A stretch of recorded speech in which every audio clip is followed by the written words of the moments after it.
இதே விஜய் இன்னைக்கு ஆட்சியில முதலமைச்சராக இருக்காருன்னா விஜய்கிட்ட வந்து என்ன அல்டர்னேட்டிவ் பண்ணலாம்ப்பா அப்படிங்கிறதுக்கு அவர்கிட்ட அல்டர்னேட்டிவ் இருக்கா? ஏதாவது சொல்லியிருக்காரா? இவ்வளவு யோசிக்கிற ஒரு பெரிய அரசியல் கட்சியை வச்சிருக்கிற, கூடவே வந்து அட்வைசர்ஸ் எல்லாம் வச்சிருக்கிறவர், பரந்தூர் நிலம் வேண்டும் அப்படின்னா 1% at a time you have to buy them. Buy themனா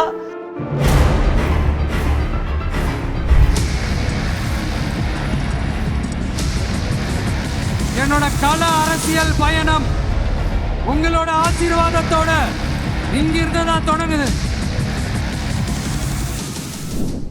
Vijay வந்து பனையூரில் இருந்துட்டு ஒர்க் ஃப்ரம் ஹோம் பாலிடிக்ஸ் பண்ணிட்டு இருக்காரு அப்படின்னு அவர் மேலே தொடர்ச்சியாக வந்து ரொம்ப காட்டமான விமர்சனங்கள் வைக்கப்பட்டுச்சு. அதுக்கிடையில் அவரும் வந்து மக்கள் நோக்கி பயணம் மேற்கொள்ள போறாரு அப்படின்ற மாதிரி தகவல்கள் ஒரு மாதிரி வந்தது. ஸோ இந்த சூழலில் தான் வந்து விஜய் வந்து வெளியில் வந்திருக்காரு. பனையூர்லேருந்து பரந்தூருக்கு வந்து மக்களை சந்திச்சுட்டு என்னோட கள அரசியல் பயணம் இங்கேருந்து தொடங்குறதுல எனக்கு மகிழ்ச்சி அப்படின்றத ரொம்ப வெளிப்படையாக அறிவிச்சிருக்கிறாரு. ஸோ விஜய் இந்த ஸ்ட்ரக்சரில் வர்றதை நீங்கள் எப்படி ஃபர்ஸ்ட் பார்க்குறீங்க? இதே விஜய் ஒரு தாட் எக்ஸ்பெரிமெண்ட். இன்னைக்கு ஆட்சியில் முதலமைச்சராக இருக்காருன்னா அவர் இப்போ பேசுகிறத பேச மாட்டார். இதே ஆட்சியாளர்கள் இன்றைய திமுக இன்றைக்கு எதிர்கட்சியாக இருந்தால் அவர்கள் விஜய் பேசுகிறதான் பேசுவாங்க. இதே அதிமுக இன்றைக்கு ஆட்சியாளராக இருந்தால் அவர்கள் இதே பரந்தூரில் போய் அங்கே இருக்கிற மக்களெல்லாம் வெளில போக சொல்லுவாங்க. இதுதான் நம்முடைய என்ன சொல்கிறது, துரதிருஷ்டவசமான அரசியல் அப்படிங்கிறது. விஜய் இன்னைக்கு ஆப்போசிஷன்லேருந்து வர்றார். அப்போ எல்லாத்தையும் ஆப்போஸ் பண்ணணும். ஒரு அல்டர்னேட் சொல்யூஷன் தர வேண்டியதில்லை. இன்றைக்கி அவருக்கு வந்து ஒரு விமானம் தேவையா அப்படிங்கிறத பற்றி கூட, விமான நிலையத்தோடைய மாற்று தேவையா அப்படிங்கிற பிரச்சனை கூட அவர் கிடையாது. ஏன்னா அவருக்கெல்லாம் வந்து எக்ஸம்ஷன். நீங்கள் என்ன குப்பை தொட்டியாக நம்மளுடைய விமான நிலையம் இருந்தாலும் அவர் வந்து சொகுசு காரில் அவரை கொண்டு வந்து இறக்க முடியும். அவர் அரசியலுக்கு வர்றதுக்கு முன்னாடியே அவருக்கு இதை பற்றியெல்லாம் கவலையே கிடையாது. அவர் வந்து எங்கேயும் வெயிட்டிங்கில், சாதாரண இடத்துல போயெல்லாம் அவர் வெயிட்டிங்கில் உட்கார வேண்டிய அவசியமே கிடையாது. அவர் எந்த விஐபியும் கிடையாது. அவர் எல்லாரும் உட்கார வைக்கணும் தான். அவர் பிரசிடெண்ட்டோ பிரைம் மினிஸ்டரோ கிடையாது. ஆனாலும் அரசியலுக்கு வர்றதுக்கு முன்னாடியே சினிமாங்கிற கவர்ச்சியினால் அவர் நேராக ஃபஸ்ட்டு சீட்டில் அவருக்கு முன்னாடி புக் பண்ணியிருப்பாங்க. எல்லாரும் வந்து உட்காந்ததுக்கப்புறம் ஒரு விஐபி ரூம்லேருந்து விஸ்க் பண்ணி, இவருக்கு மட்டும் இல்லை, அது ரஜினிகாந்துக்கும் அதே தான், கமலஹாசனுக்கும் அதே தான். 2 பிட் ஆக்டர் யார் கொஞ்சம் மேலே 4 படத்தில் நடித்து விசிலடிக்க ஆரம்பிச்சிட்டாங்கனாலே அவங்களுக்கு அதுதான். அப்படியே வந்து கூட 2 அல்லக்கைகளோடு வந்து உட்காந்துட்டு போயிடுவாங்க. அப்போ இவங்கெல்லாம் இன்றைக்கி திடீர்னு வந்து ஏழைகளின் வயிற்றை அடிக்காதீர்கள் அப்படின்னு சொல்லி அவர்களோட விழுந்து புரள்றதெல்லாம் காமெடியோடைய உச்சம் தான். அவர் உண்மையில் பார்க்க வேண்டியது என்ன, இப்போ இருக்கிற விமான நிலையம், அதாவது இதுதான் ஹோலிஸ்டிக் வியூ.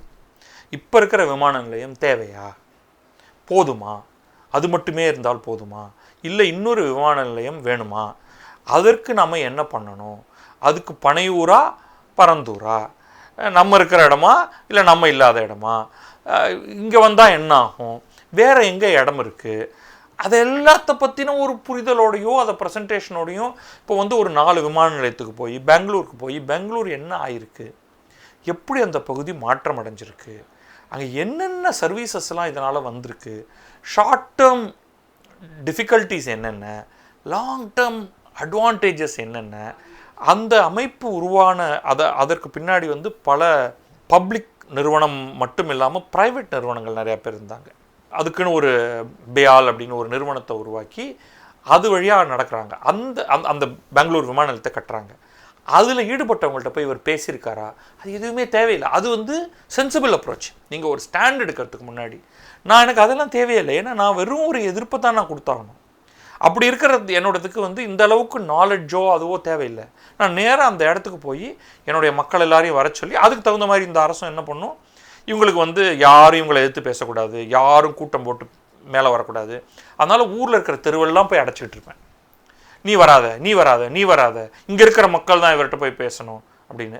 உடனே அதுக்கு இவங்கெல்லாம் வந்து எங்களை அங்கே அனுப்ப முடியாட்டி என்ன அப்படின்னு அவங்க வந்து ஒரு தள்ளுமுள்ளு பண்ணணும், ஒரு ட்ராமாவை க்ரியேட் பண்ணணும். இவர் போய் அங்கே பேசி ஸ்கிரிப்டட் ஸ்பீச்சை வந்து இவர் கொடுக்கணும். The whole thing is really chat. இப்போ இதே விஜய்கிட்ட வந்து என்ன அல்டர்னேட்டிவ் பண்ணலாம்ப்பா அப்படிங்கிறதுக்கு அவர்கிட்ட அல்டர்னேட்டிவ் இருக்கா? ஏதாவது சொல்லியிருக்காரா? அவர் சொல்றது என்னன்னா, நானும் வளர்ச்சிக்கு எதிரானவன் அப்படின்னு ஸ்டாம்ப் பண்ணிடுறாங்க. அப்படியெல்லாம் கிடையாது. பரந்தூர்ல வேணாம். சரி, எங்க பண்ணலாம்? இவ்வளவு யோசிக்கிற ஒரு பெரிய அரசியல் கட்சியை வச்சிருக்கிற, கூடவே வந்து அட்வைசர்ஸ் எல்லாம் வச்சிருக்கிறவர் அடுத்த ஒரு ஸ்டெப் போகலாம், இங்கே செய்யலாம் அப்படின்னு கூட இங்கே செய்யக்கூடாதா அப்படின்னு ஏதாவது சொல்லலாம் இல்லையா? சொல்லியிருக்காரா? சொல்ல மாட்டார். ஏன்னா அது அவருடைய பாயிண்ட் இல்லை. அது சொல்கிறதுக்காகவா நான் இருக்கேன் இங்கே? இப்பொழுதைக்கு நான் வந்து ஏழை பங்காளன், ஆட்சிக்கு எதிரானவன், எனக்கு ஓட்டு போடுங்க அப்படின்னு சொல்லணும். அதோடு முடிஞ்சு போயிடுச்சு. ரைட்? சரி, இந்த மக்கள் எதனால் இதை ஆப்போஸ் பண்ணுறாங்க? அவங்க அப்போசிஷன் சொல்கிறாங்க, எங்களுக்கு இந்த இடத்த விட்டு போக விருப்பம் இல்லை அப்படின்னு. ஏன்? எல்லாருக்குமே இடத்தை பெயர்த்து அனுப்புதல் அப்படிங்கிறது வந்து கஷ்டமானது. ஒன்றுமில்லப்பா, ஒரு ஆஃபீஸில் நான் இந்த ரூம்குள்ளே வந்து உட்காந்துட்டேன்னா என்னை சுற்றி இவ்வளோ குப்பையை உருவாக்கிட்டேன். என்ன இப்போ இதை விட பெரிய ரூமாக பக்கத்து ரூம் ஒன்று கொடுக்குறேன், எங்கே போ அப்படின்னு சொன்னால் நான் போக மாட்டேன். ஸோ இது எல்லாருக்குமே கஷ்டமானது. அப்போ you have to sweeten the deal. இந்த ரூமில் எல்லா இடக்குறைபாட்டு பிரச்சனைகளோடையும் நான் இங்கே உட்காந்துட்டு இருக்கேன். ஏன்னா ஃபெமிலியர். 13-14 வருஷமாக இந்த ரூமில் நான் உட்காந்துட்டு இருக்கேன். அவங்களாம் வந்து பிறந்ததுலேருந்து அந்த வீட்டில் வசிச்சுக்கிட்டு இருக்கிறவங்களா இருப்பாங்க. தலைமுறைகளாக கூட இருக்க அவங்க பிறந்ததுலேருந்து. அதுக்கு அவங்க அப்பா இங்கே அம்மா இருந்திருப்பாங்க, அவங்க தாத்தா இங்கே இருந்திருப்பாங்க. அதிகபட்சமாக அதே வீட்டை அவங்க கொஞ்சம் மாற்றி மாற்றி மாற்றி மாற்றி அமைத்திருப்பாங்க. அவ்வளோதான். கஷ்டம்தான். நான் அதை உணர்ந்துட்டே தான் சொல்கிறேன். இதை நான் ஒரு வீடு மாற்றுதல்லேருந்து, ஒரு வீட்டை விற்றுட்டு இன்னொரு வீட்டுக்கு போகிறதுலேருந்து, ஒரு வீரை விட்டுட்டு இன்னொரு ஊருக்கு போகிறதுலேருந்து எல்லாமே கஷ்டம்தான். அதில் வாழ்வாதாரமும் இணையும் பொழுது உங்களுக்கு அது ஒரு கொஸ்டின் மார்க் ஆகும் பொழுது கஷ்டம்தான். ஆனால் இது முதல் முறை அல்ல இது நடக்கிறது. ரைட்? ஸோ நீங்கள் கேட்க வேண்டியது make it better for me அப்படிங்கிறது தான். நீங்கள் ஈஸியாக எல்லா ப்ராஜெக்டையும் தடுத்து நிறுத்திட்டு இருந்தால் நீங்கள் வந்து ஒட்டுமொத்தமாக உங்கள் தலைமுறையோடைய வளர்ச்சியை தான் நீங்கள் தடுக்கிறீங்க. அதுலேருந்து தமிழ்நாட்டோட வளர்ச்சியை தடுக்கிறீங்க. அதோடைய விளைவுகள் வந்து ரொம்ப ரொம்ப பாரதூரமானது. நீங்கள் ரொம்ப ஈஸியாக நினச்சிட முடியாது அதை. ஓகே, அதனால தான் அல்டர்னேட் சொல்யூஷன் கேட்குறோம். நம்ம அந்த மக்கள்கிட்ட போய் அல்டர்னேட் சொல்யூஷன் கேட்கக்கூடாது. அது நியாயம் இல்லை. ஒரு பொறுப்புள்ள அரசியல் தலைவர் அதை செய்யணும் இல்லையா? நீ கம்பல்லிங்காக ஒரு அல்டர்னேட் பண்ணியிருக்கணும். அது ரொம்ப ஈஸி. இவ்வளோ பெரிய அரசியல் கட்சி வச்சுருக்க புது கட்சினா கூட 4 எக்ஸ்பர்ட்டை கூப்பிட்டு வாட் ஆர் த அல்டர்னேட் பிளான்ஸ்னு ஒரு 4 பிளான் கொடு. சும்மா ரொம்ப மிக குறைவான காசில் செய்யலாம். ஆனால் அவர் என்ன சொல்கிறாருன்னா, இதில் ஏதோ மாநில அரசுக்கு உள்நோக்கம் இருக்குது அப்படிங்கிறார். இதை நான் ஆரம்பத்திலே சொன்னேன், இந்த உள்நோக்கத்துக்குள்ளே போக விரும்பலைன்னு. அதை சுற்றி இருக்கக்கூடிய நிலம் யாருடைய ஓனர்ஷிப், ஒரு குட்டி அனலைஸ் பண்ணி ஒரு ஆர்டிஐ வழியாக எல்லாமே இது தானே, ரெஜிஸ்டர்ஸ் ஆஃபீஸில் டீட்டெயில்ஸ் இருக்கு இல்லையா, தேடுங்க. எதுக்கு ஹேஷ்யமாக சொல்லணும்? சாலிட் டாக்குமெண்ட் இருக்கா? அறிக்கையே விட்டாங்க, எங்களுக்கு அங்கே எந்த ஒரு இடமும் இல்லை. நான் அதுக்குள்ளேயே போகலை. நீ சீரியஸாக இந்த மாதிரி ஒரு குற்றச்சாட்டை வைத்தா ஒரு ஸ்டெப் மேலே போ, அனலைஸ் பண்ணு, எக்ஸ்போஸ் பண்ணு. ரியல் எஸ்டேட் மாஃபியா அப்படிங்கிறது எங்கே பார்த்தாலும் இருப்பது. நியூயார்க் சிட்டிலேருந்து ஆரம்பித்து உலகெங்கிலும் இருப்பது. ஆனால் இப்போ அவர் வந்து விஜய் வந்து இந்த ஒரு காரணத்துக்காக இந்த பரந்தூர் திட்டத்தை எதிர்க்கிறாரா? சரி, அது வந்து ஊழல் இல்லாமல் ஆக்கிட்டோம்னா பரந்தூர் ஓகேயா? நமக்கு முக்கியமான கேள்வி இந்த இடத்துல அங்கே இருக்கக்கூடிய மக்களுக்கான அல்டர்னேட்டிவ் என்னங்கிறது மட்டும்தான். இந்த தண்ணி சேருது, பறவை இருக்குது, அதெல்லாம் நான் ஒரு பெரிய இஷ்யூவாக நிஜமாகவே எடுத்துக்க மாட்டேன். அது எல்லாத்தையும் பல தடவைகள் முறிச்சு போட்டுட்டு தான் நம்ம வந்து வளர்ச்சியை நோக்கி நம்ம நகர்ந்துருக்கோம். கொஞ்சம் லாஸஸ் இருக்குது, கொஞ்சம் ப்ராப்ளம்ஸ் இருக்குது, அதை எல்லாத்தையும் அக்செப்ட் பண்ணிட்டு தான். ஆனால் மக்கள் அவ்வளோ ஈஸியாக பரவாயில்லப்பா நீங்கள் ஒரு 1000 பேர் தானே கடந்து சாவுங்க அப்படின்னு சொல்ல முடியாது. ஸோ அது ஒன்று மட்டும்தான் ஒரே குறிக்கோளாக இருக்கணும். நம்ம ஒட்டுமொத்தமாக சென்னையே பியூட்டிஃபுல்லாக மாற்ற முடியும். அதற்கு எதிராக ஒருவர் வருகிறார் என்றால் அவருடைய உள்ள அரசியல் என்ன அப்படிங்கிறதையும் நம்ம கேட்கணும். என்னவா இருக்கும்? அவருக்கு இந்த அரசியல் அவருக்கு கை கொடுக்குமா? இல்லை, இப்போ வந்து நீங்கள் என்ன பண்ணுவீங்கன்னா, எதிர் அரசியல் என்பதை செய்து தான் திமுகவே மேலே வந்தது. அதிமுகவுடைய கடைசி சில வருடங்களில் அவர்கள் என்னத்தை எடுத்தாலும் அதை எதிர்த்தவங்க தான் இவங்க. முதல்ல ஆளாக போய் நின்றுவாங்க. அதற்கு ஒரு பெரிய ஈகோ சிஸ்டத்தை அவங்க உருவாக்கியிருந்தாங்க அமைப்பு ரீதியாக. இங்கே சொன்னால் அதை வந்து டிவியில் கரெக்டாக எப்படி ஹைலைட் பண்ணுறது, நியூஸ் பேப்பரில் எப்படி வரும், சோஷியல் மீடியாவில் எப்படி வரும்ன்ட்டு. இன்றைக்கு அந்த மீடியாவை அவங்க இன்னும் தொடர்ந்து அவங்க தங்களுடைய கைக்குள்ளே வச்சுருக்கிறதுனால அட்வர்ஸ் ரியாக்ஷன் வர்றதில்லை. இப்போ ஒரு உதாரணத்துக்கு எடுப்போம், ஒரு தொலைக்காட்சி, ரொம்ப ஃபேமஸான தொலைக்காட்சி எடுத்துப்போம். அண்ணா திராவிட முன்னேற்ற கழகம் ஆட்சியில் இருக்குது, பரந்தூர் பிரச்சனை வருது அப்படின்னா நான் உடனே வந்து மாலை நேர அந்த உரையாடலில் அழிந்து போகிறதா மக்களின் வாழ்வாதாரம், மூழ்கப் போகிறதா சென்னை நகரம், வாருங்கள் விவாதிப்போம் அப்படின்னு போட்டுடலாம் இல்லையா? அதே இது நம்ம ஃப்ரெண்ட்லி கட்சி ஆட்சியில் இருக்குன்னா வளர்ச்சியை தடுக்கின்றனவா எதிர்கட்சிகள், தமிழகத்தின் நிலை பறிபோகுமா, குறைந்து கொண்டே இருக்கும் விமான போக்குவரத்து, மாற்று திட்டங்களில் என்ன பிரச்சனை, வாருங்கள் விவாதிப்போம். நம்ம தானங்க முடிவு பண்ணுறது.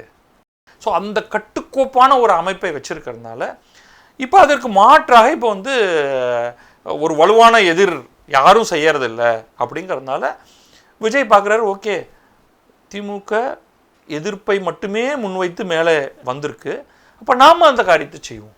அப்படின்னா இது என்ன அவர் எனக்கு சொல்லுதுன்னா, அவங்க என்ன திட்டம் சொன்னாலும் இவர் போய் அங்கே எதிர்த்து நிற்க போகிறாரு அப்படிங்கிற ஒரு ஹிண்ட் எனக்கு கிடைக்குது. இந்த ரேஸோடைய லாஸ்ட்டு என்ன 1 வருஷமும் 3-4 மாதம் இருக்குது, 14 to 15 மாதம். அப்போ மாரத்தானில் லாஸ்ட் ஸ்ட்ரெச்சுக்கு வந்தாச்சு. இப்போ ஒரு பெரிய இம்பேக்ட் ஏற்படுத்தணும்னா இப்போலேருந்து ஆரம்பித்து அது நல்ல திட்டமாக கெட்ட திட்டமாக, கன்விக்ஷன் இருக்கா இல்லையா, என் மைண்டில் அது நல்லதா கெட்டதாங்கிறது எல்லாத்தையும் தூக்கி போட்டுட்டு நான் வந்து எதிர்க்க போகிறேன்.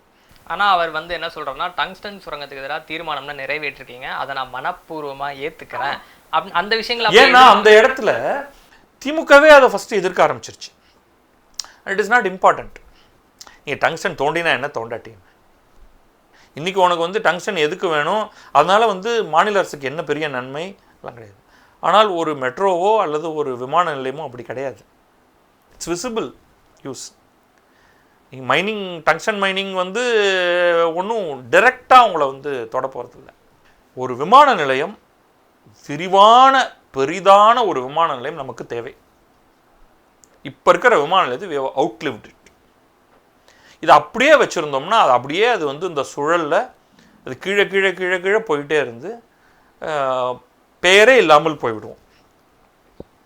இதுதான் நிலை. அது பரந்தூரில் இருக்கணுமா, பனையூரில் இருக்கணுமா, இல்லை வேறு எங்கே வேணாலும் வைங்க, எனக்கு அதை பற்றி கவலை இல்லை. ஆனால் எனக்கு அந்த விமான நிலையம் வேணும். ஆனால் நீங்கள் எங்கே போனாலும் நிலம் கையகப்படுத்துவதில் உங்களுக்கு பிரச்சனை இருக்கும். அப்போ பரந்தூர் மாதிரி அங்கே இருக்கிற மக்கள் வந்து போராடுவாங்க. அவன் ட்ரையஸ்ட் லேண்டில் இருந்தாலுமே அவன் போராட போகிறான். ஸோ உன்னுடைய அல்டர்னேட்டிவ் ப்ரப்போசல் என்ன அப்படிங்கிறது தான் இங்கே முக்கியமே தவிர, மற்றபடி இந்த சில்லற அரசியல் அப்படிங்கிறது வந்து நமக்கு எந்த விதத்திலும் பயன் தராது. இதில் விஜய் வந்து இதை எடுக்கிறத நான் குறை சொல்ல முடியாது. திமுக எடுத்த ஒரு ஆயுதத்தை தான் அவர் எடுத்திருக்காரு. அது எவ்வளோ தூரத்துக்கு அவருக்கு பலன் தரப்போகிறது அப்படிங்கிறத நம்ம பார்க்கணும். பட் இது ஒன்று மட்டும் சொல்லுது, இது எனக்கு, அவங்க 900 நாட்களாக அவங்க போராடிக்கிட்டு இருக்காங்க. இந்த திட்டத்தை யார் ஆட்சியில் இருந்தாலும் அவங்க கைவிட முடியாது. ஏன்னா இப்போ நீங்கள் வந்து ஒரு வளர்ச்சி திட்டங்கள் ஏன் தேவைங்கிறது எப்போ உங்களுக்கு தெரியும்னா, நீங்கள் இன்வெஸ்ட்மெண்ட்டுக்கு நீங்கள் நிறையா நிறுவனங்களை கூப்பிடுறீங்க. நீங்கள் கூப்பிட்றவங்கெல்லாம் நம்மளுடைய அற்புதமான அந்த விமான நிலையத்தில் இறங்கி தான் அவங்க வந்து இங்கே வந்திருப்பாங்க. அவங்க வந்து ஃபஸ்ட்டு அதான் உங்கள்கிட்ட கேட்க போகிறாங்க, சார் அந்த அந்த ஒரு ஏர்போர்ட் இல்லை நீ எங்கே வேணாலும் ஏர்போர்ட் கட்டிக்கோ, ஒரு ஏர்போர்ட் ஏதோ வச்சுருக்கீங்களே சார், அது கொஞ்சம் மேலே ஏற்ற முடியாதா, நாங்கள் வந்துட்டு போக வேண்டியதாக இருக்குது பாருங்கள் சார் பெங்களூர். அவனுக்கு தெரியாது கிரவுண்ட் லெவல் கஷ்டம்லாம் அவனுக்கு தெரியாது. சார் பெங்களூர் T2 அவ்வளோ சூப்பராக இருக்குது சார், நான் நேராக வந்து நியூயார்க்லேருந்து அங்கே வந்து இறங்கி நான் அங்கே போய் பேச முடியுது. கொஞ்சம் ட்ரைவ் இன்டு த சிட்டி கொஞ்சம் லாங் தான், ஆனாலும் பரவாயில்ல சார் அது. பட் நாங்கள் சொகுசாக வந்து இறங்க முடியுது, அங்கே வந்து உட்கார முடியுது, அங்கே வந்து இவ்வளோ வசதிகளோடு இருக்குது, நம்ம ஊர் ரொம்ப மோசமாக இருக்குது சார் அப்படின்னா என்ன பதில் சொல்லுவீங்க நீங்கள்? நாங்கள் சிறப்பான விமான நிலையத்தை உருவாக்கி தருவோம்னு அவங்கள்ட்ட சொல்லித்தான் ஆகணும். ஸோ ஏகப்பட்ட இன்ஃப்ராஸ்ட்ரக்சரல் இம்ப்ரூவ்மெண்ட் பண்ணால் தான் மக்களும் அந்த பக்கமாக போக முடியும், மெஷின்ஸும் அந்த பக்கமாக போக முடியும், பெரிய பெரிய இன்ஸ்டலேஷன்ஸ், இன்ஜினியரிங் இன்ஸ்டலேஷன்ஸ்க்கு தேவையானதெல்லாம் போக முடியும். அப்போ இதெல்லாம் இன்எவிட்டபிள். இதெல்லாம் பண்ணால் தான் பல 1000-20,000 ரூபா வேலை கிடைக்கும். ஆமாம், 2 கோடி ரூபாய்க்கு மாத சம்பளத்துக்கு வேலை கிடைக்குமான்னா அது தெரியாது. பட் உங்களுக்கு 20,000-30,000 ரூபாய்க்கான வேலைகளே நம்ம எக்கச்சக்கமாக உருவாக்க வேண்டிய நிலையில் இருக்கோம். அப்போ அதற்கேற்ற மாற்றங்களை நாம் கொண்டு வந்தாக வேண்டும். அந்த சென்ஸ் இது வந்து எல்லாம் இன்டர் கனெக்டட். அதுக்கு விஜய் என்ன திட்டம் வச்சிருக்காரு? சீமான் மாதிரி ஆடுமேன்னு சொல்ல போறாரா தெரியல எனக்கு. ஸோ நீங்கள் வந்து வளர்ச்சிக்கு இன்னொரு விமான நிலையம் தேவை, 100%. சரி, அங்கே மக்கள் எதிர்ப்பு எப்போதும் இருக்கு, எந்த இடம் போனாலும் இருக்கும். ஸோ அவர்கள்ட்ட எப்படி நெகோஷியேட் பண்ணுறோம், அதுதான் அவங்களுடைய இன்னும் எவ்வளோ பணம் வேணாலும் அவங்களுக்கு தரலாம் அப்படின்னு நான் சொல்லுவேன். ஏன்னா உங்களுடைய இன்வெஸ்ட்மெண்ட்டில் அது ஒரு சின்ன பாட்டு தான். நீங்கள் ஒரு விமான நிலையத்தை கட்டுவதற்கு நீங்கள் செலவு பண்ண போகிறது பெரும் தொகை. ஸோ அது இன்னும் நிறைய காம்பன்சேஷன் கொடுங்க அவங்களுக்கு. 3 மடங்குன்னு சொல்கிறீங்க, ஏன் 10 மடங்கு கூட கொடுங்க. அதையும் வந்து சேஃபாக ஆக்கி நீங்கள் என்ன பண்ணுங்கள், நான் எல்லா பணத்தையும் கொடுத்தா அதை வந்து பலர் செலவழிச்சிருவாங்க. ஏன்னா அவங்க அவ்வளோ பணம் பார்த்துருக்காமல் இருக்கலாம்.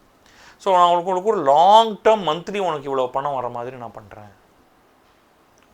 நீ வேலையே பண்ணாமல் கூட உனக்கு ஒரு வாழ்வாதாரம் இருக்கக்கூடிய மாதிரி. ஸோ அது ஒர்த் இட். நான் பண்ணுவேன் அதை. உங்களுக்கு இன்னொரு இடத்துல நான் வந்து இதே மாதிரியான ஒரு லேண்ட் பார்சலை கொடுக்க முடியுமா நான் பார்க்குறேன். அது இதே மாதிரி நஞ்சை நிலமாக இருக்குமான்னு சொல்ல முடியாது. பட் அதற்கேற்ற அங்கே ஒரு பெரிய குளம் அமைச்சு ஒரு பெரிய லேக்கே ஒன்றை உருவாக்கி நம்ம இன்னொரு நகரத்தை நம்ம நிர்மாணிப்போம், ஒரு இன்னொரு கிராமத்தை நிர்மாணிப்போம். பரந்தூர் நிலம் வேண்டும் அப்படின்னா 1% at a time you have to பைதம்னா காசு கொடுத்து வாங்குங்கிறது இல்லை. உங்களுடைய ஐடியாவை அவர்களை ஏற்றுக்கொள்ள செய்ய வேண்டும், நியாயமாக, மிரட்டுதல் எதுவும் இல்லாமல். ஏன்னா இது வந்து அந்த மிரட்டும் காலமெல்லாம் போயிடுச்சு இன்னைக்கு. அப்போ நீ எடுக்கும் பொழுதே இதை வந்து ஒரு நியாயமான முறையில் இதை எப்படி அப்ரோச் பண்ணுறது அப்படின்னு பார்த்தா பிற அரசியல்வாதிகளுக்கு அங்கே வேலையே இல்லாமல் போயிடும், தூண்டி விடுறதுக்கு வேலையே இல்லாமல் போயிடும். ஆனால் இன்னொரு விமான நிலையம் கட்டாயம் தேவை. இப்போ இதுக்குன்னு ஒரு மாடல் ரிலேஷன்ஷிப் மக்கள்கிட்ட நிலம் பெறும் பொழுது அதற்கான உறவு எப்படி இருக்க வேண்டும் அப்படிங்கிறத ஒரு மாடலாக செய்ய முடியும். அதை செஞ்சுட்டா இதெல்லாம் பிரச்சனையே கிடையாது. ஸோ இந்த பரந்தூர் விமான நிலையம்ல இது உங்களுடைய இறுதி கருத்தாக நான் எடுத்துக்கிறேன். இப்போ விஜய் பற்றின ஒரு இறுதியை உங்கள் பார்வை என்ன தெரிஞ்சுக்கலாம் அப்படின்னு. அவர் கிட்டத்தட்ட கட்சி தொடங்கி கட்சி தொடங்கல் தான் அறிவித்து ஓராண்டு ஆக போகுது கிட்டத்தட்ட. இன்னும் ஒரு ஓராண்டில் தேர்தல் வர இருக்குது. இப்போ தான் அவர் கலை அரசியலுக்கு நேரடியாக வராரு. நீங்கள் எப்படி அப்சர்வ் பண்ணுறீங்க அவரை? எனக்கு வந்து முதல்ல ஒரு நபர் கட்சிகள் மேலெல்லாம் மதிப்பே கிடையாது. ஸ்ட்ராங் கேடரை உருவாக்குறதும் பல 2ஆம் கட்ட தலைவர்களை உருவாக்குறதும் ஒரு ஐடியாலஜியை ஸ்ட்ரென்தன் பண்ணுறதும் பல 10 ஆண்டுகளுக்கான ஒரு செயல் திட்டம் வச்சிருக்கிறதும் தான் ஒரு அரசியல் கட்சியோடைய பலமாக இருக்க முடியும். ஓகே, அது வந்து நான் சீமான்கிட்ட கூட பார்க்குறேன். சில பல கோமாளித்தனங்கள் இருந்தாலும் அது விஜய்கிட்ட எனக்கு இன்னும் தெரிய ஆரம்பிக்கல. அதனால் அவருடைய அரசியல் எல்லாம் டாக்டிக்கலாக அவருக்குன்னு அவருடைய கில்லி படத்தையும் பத்ரி படத்தையும் மற்ற சில படங்களையும் பார்த்து விசில் அடித்து ஓட்டு போடுறவங்க நிச்சயமாக இருப்பாங்க. நான் அவங்களெல்லாம் வந்து ஜீரோன்னு சொல்லலை. அதனால ஒரு கணிசமான எண்ணிக்கையில் கூட இருக்கலாம். ரஜினி பெறக்கூடிய வாக்குகளை கூட அதிகமாக கூட அவர் பெறலாம், ஃபார் ஆல் யூ நோ. அவருக்குன்னு ஒரு மதிப்பு இருக்குது, ஒரு பெருமதிப்பு இருக்குது. அந்த மதிப்பை அவர் ஆட்சியாக மாற்ற முடியுமா அப்படிங்கிறதுல எனக்கு நம்பிக்கையே கிடையாது. அது ஒவ்வொரு ஊர்லேயும் அந்த அரசியலை செய்ய போவது யார்? அவங்க வந்து அழகாக டிப்டாப்பாக ஒரு ட்ரெஸ்ஸு போட்டுட்டு அந்த ஒரு கலரில் துண்டை மடித்து போட்டுட்டு வர்றது வந்து ஈஸி, கொடியை ஏற்றுறது ஈஸி. ஆனால் அரசியல் என்பது அதை தாண்டியது. ஒரு பாரதிய ஜனதா வந்து பல ஆண்டுகளாக ரொம்ப ஸ்ட்ரகிள் தான் பண்ணிகிட்ருக்கு. நாம் தமிழர் கட்சி வந்து பல தேர்தல்களில் நின்று ஒரு கவர்ச்சிகரமான அரசியல் திட்டத்தை முன் வச்சிருக்கு. தமிழ் தேசியம் அப்படிங்கிற ஒரு கான்செப்டை இந்த கான்செப்ட் பல ஆண்டுகளாக இருக்குது. அதை வந்து வெறும் ஒரு அகடமிக் தரத்தில் மட்டுமே இருந்ததை இன்றைக்கு வந்து ஒரு அரசியல் தளத்துக்கு கொண்டு வந்ததில் அவர் ரொம்ப முக்கியமானவர். இவங்க வந்து ஒரு கிச்சடி ஒன்று பண்ணுறதுக்கு தான் பார்க்குறாங்க. அதில் தமிழ் தேசியம் இருக்கும், அதற்கு மேற்கொண்டு பல விஷயங்கள் இருக்கும், அதில் பெரியாரியம் இருக்கும். ஆனால் அதே சமயம் நாங்கள் வந்து மதங்களுக்கான மாண்பை வைத்திருப்போம் அப்படின்னா எப்படி அதெல்லாம் பண்ண போகிறாங்க அப்படிங்கிறது நமக்கு தெரியல, பார்க்கணும். அதை இங்கே உள்ள எதிரி திமுக, அங்கே உள்ள எதிரி பாஜக, ஒரு ஐடியாலஜி பேஸில் அவர் 2 பேருமே என்னுடைய எதிரி அப்படின்னு சொல்லியிருக்கார். ஓகே, அதில் இங்கே பாரதிய ஜனதாவை எதிர்த்து அரசியல் பண்ணுவது ஈஸி, ஏன்னா அவங்களே வந்து மச் ஸ்மாலர் பார்ட்டி இப்போதைக்கு. ஆனால் திமுகவை எதிர்த்து நான் வந்து பெட்டர் தென் திமுக அப்படின்னு அவர் வந்து காண்பிக்கணும். அதை அவர் எப்படி பண்ண போகிறாரு அப்படிங்கிறது வந்து it's a long way to go. உங்களுடைய கொள்கை என்ன, அதை வந்து எவ்வளோ தூரத்துக்கு நீங்கள் எல்லாருக்குள்ளேயும் உள்ளே இறக்கியிருக்கீங்க. அவர்கள் அதை பல பத்தாண்டுகளுக்கு எடுத்து செல்லக்கூடியவர்களாக இருக்கிறார்களா, அதுதான் நம்ம பார்க்கணும். அதில் தான் வந்து இந்த கரிஸ்மேட்டிக் ஆட்கள் வந்து இதை தவறுறாங்க. அது அப்படியே கொலாப்ஸ் ஆகுது. ஒன்றும் வேண்டாம், ஒரு டிஸ்ட்ரிக்ட்டுக்கு ஒருத்தர் அப்படின்னு ஒரு ஒரு ஃபயர் பிராண்ட் ஸ்பீக்கர் அல்லது கொள்கை குன்று இன்னும் கண்ணில் கூட பாருது. நமக்கு தெரிஞ்சவர் வந்து விஜய், புஷி ஆனந்த், அவ்வளோதான். இந்த புஷி ஆனந்துங்கிறவரே அமைப்பு ரீதியாக செயல்படுறார். அவர்கிட்ட 4 கொஞ்சம் டஃப்பான கேள்வி கேட்டால் அவர் ஜிஞ்சனக்கா தான். அப்போ எங்கேயோ போக வேண்டிய தூரம் இருக்குது. இவரே வந்து விஜயே வந்து 1-on-1 ஒரு கிரில் Q&A எல்லாம் பண்ணுறதுக்கு அவர் தன்னை ஒத்துப்பாரானே தெரியாது. ஆனால் அடிப்படையான பொருளாதாரம், அடிப்படையான கல்வி சார்ந்த கொள்கைகள், இதை பற்றியெல்லாம் அவர்கிட்ட யார் இது வரைக்கும் ஸ்டாலின்கிட்ட கேட்டதில்லை, உதயநிதி ஸ்டாலின்கிட்ட கேட்டதில்லை. அவங்களாம் தப்பிச்சிருவாங்க. விஜய்கிட்டலாம் அவர் வந்து சாம் வச்சு பேசியே பழைச்சிடலாம் அப்படின்னு பார்க்குறாங்க. No grilling. அதனால் அந்த அரசியல் வந்து எடுபடாது. ஜெயிக்கலாம், ஏதோ கொஞ்சம் இடங்களும் பெறலாம். நிச்சயமாக வந்து உள்ளாட்சி தேர்தலில் அவங்க வந்து ஒரு பெரிய இம்பேக்ட் பண்ணுவாங்க. பல கிராமங்களில், சின்ன சின்ன கிராமங்களில் அத்தனை பேருமே வந்து விஜய் ரசிகர்களாக இருந்து அவங்க எல்லாரும் வந்து நம்ம விஜய்க்கு ஒட்டுமொத்தமாக வாக்களிப்போம். ஏன்னா விஜயகாந்தே பல கிராமங்களில் பல பஞ்சாயத்து தேர்தல்களில் இடத்தை பெற்றவர். வரும் நாட்களில் நிறைய டெவலப்மெண்ட்ஸ் இருக்குன்னு நினைக்கிறேன். ஸோ வேறொரு சந்தர்ப்பத்தில் நிச்சயமாக நம்ம சந்திச்சு பேசலாம் சார். கருத்துக்களுக்கும் பார்வைகளுக்கும் நன்றி. நன்றி.